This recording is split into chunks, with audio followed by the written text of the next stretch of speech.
नमस्कार, मी मुख्य कार्यकारी अधिकारी PM मीनू करते की आपल्या जिल्ह्यामध्ये येत्या 3 महिन्यातील HPV लसीकरण मोहीम राबविण्यात येणार आहे।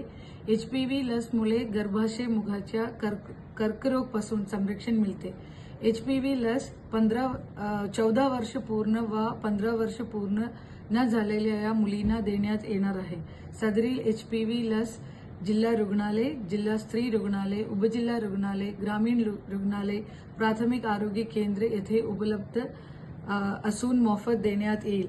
जगभरात आतापर्यंत 50 कोटीहून अधिक महिलांना लस देण्यात आलेली आहे।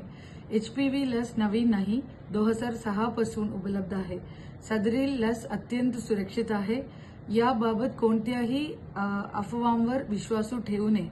आपल्या मुलीच्या गर्भाशय मुखाच्या कर्करोगापासून संरक्षण करावे असे मी आपण सर्वांना आवाहन करत आहे। धन्यवाद।